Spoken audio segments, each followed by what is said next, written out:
Managing in a Global Environment, Unit 2, from Chapter 5, Lesson 1, Part 1. Globalization has played a significant role in creating a borderless world. Organizations and managers find that they are no longer isolated or insulated from international forces. Several things have contributed to this.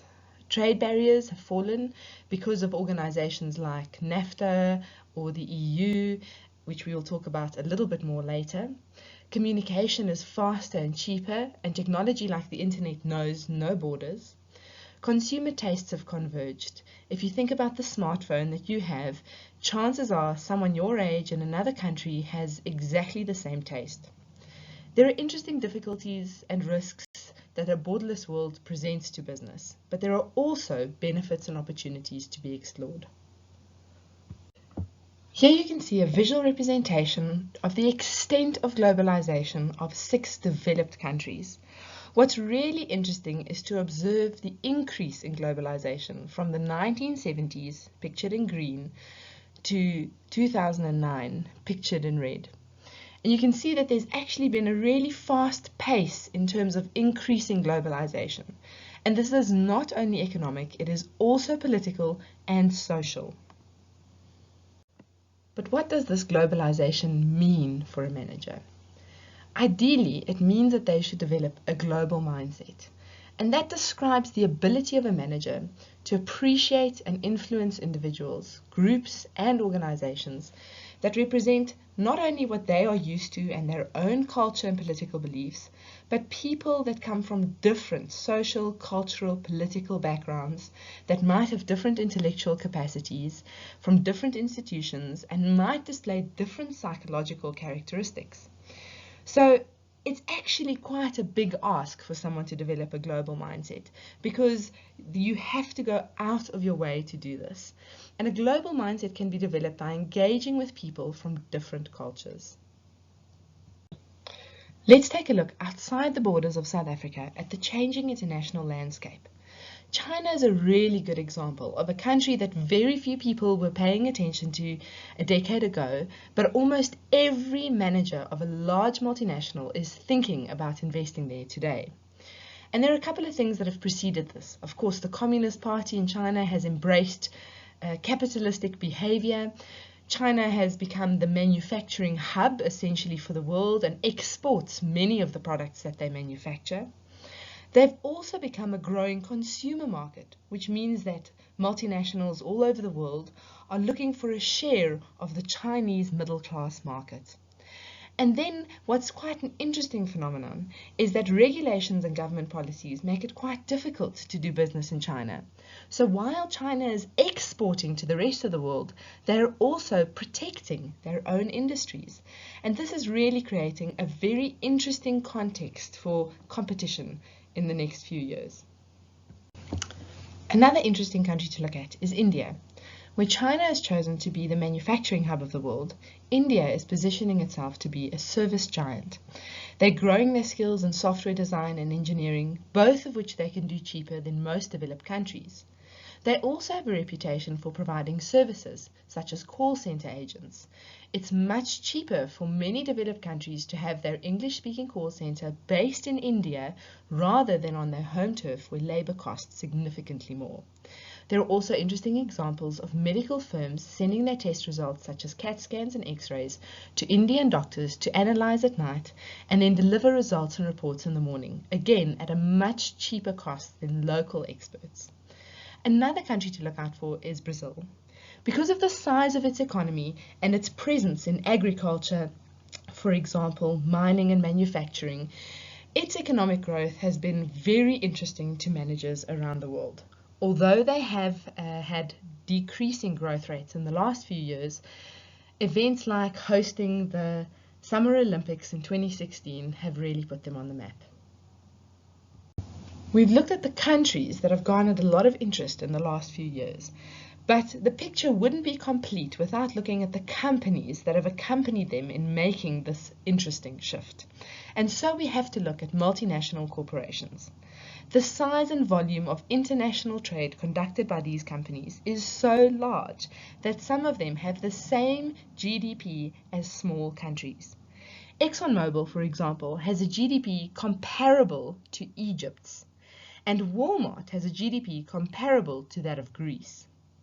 Now, the way that these companies operate is that they move assets such as capital, technology, and staff from country to country where they are needed. So we see a high degree of centralized operations very often. And what's interesting is how or when would we define something as a multinational corporation? Now, the definition is a little bit fluid and not exact, but a rule of thumb that you can follow is that a company is a multinational when more than 25% of its profit comes from outside its parent company. Let's look at some additional interesting information about multinational corporations.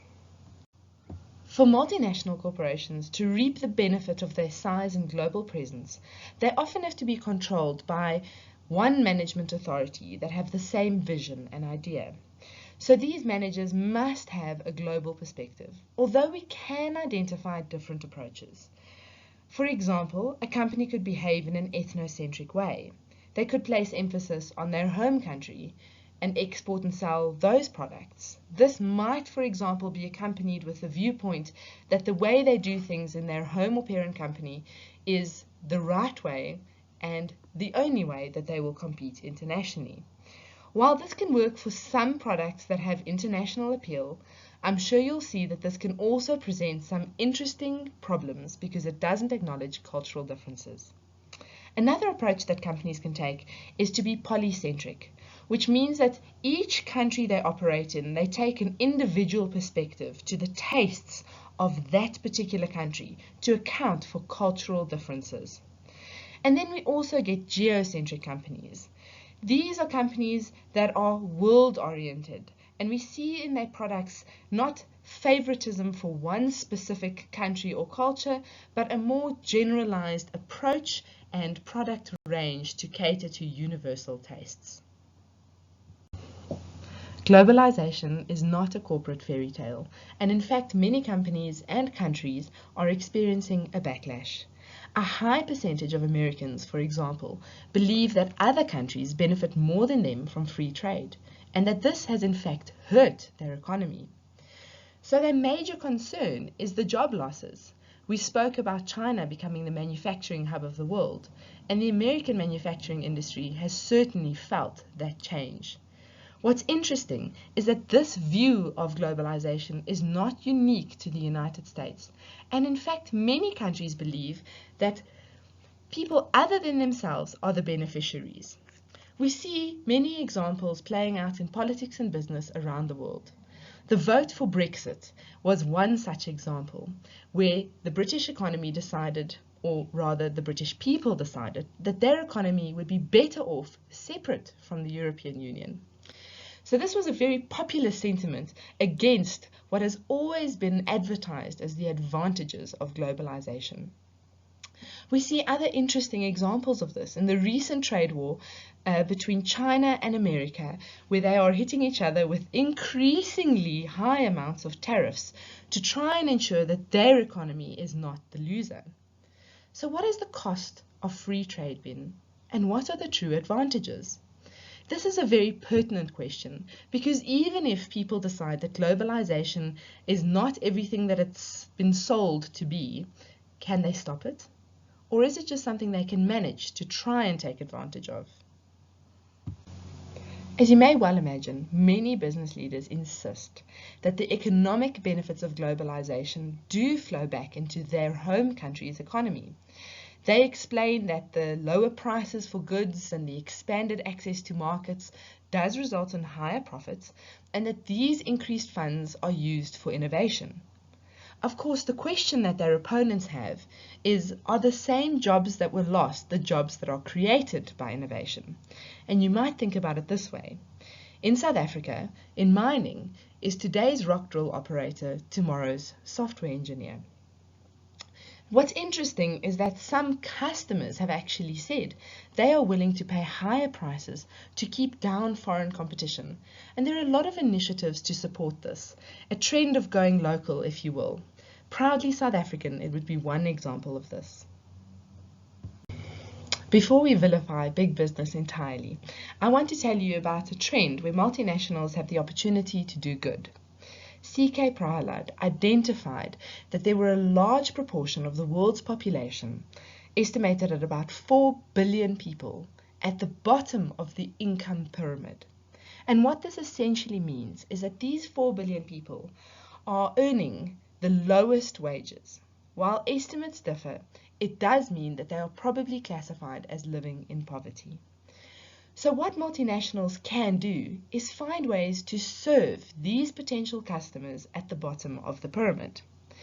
Before you think that this only sounds exploitative, I want to paint a picture for you of what's currently happening. Many of the world's poor do not have goods and services specifically targeted to their needs. And so to try and gain access to the very same products that middle-class consumers need, they would be paying a premium. And some companies have identified these differences between different classes and are targeting strategies specifically at the bottom of the pyramid to meet their needs. If you go into a spaza shop in South Africa, for example, you will see that products are not sold in the same bulk quantities that you would find in supermarkets, because often people in rural areas have to carry their groceries home further and may have less storage space for cold goods. Other interesting trends can be financial services, so think about the trend in mobile banking, and of course the minute someone can bank and they're financially included, it entirely changes the financial prospects of their entire family. So while this is not entirely altruistic and these companies can make profit by selling to these businesses, they have to reconsider their product offering and how they price it in order to really assist in alleviating the problems and serving people at the bottom of the pyramid.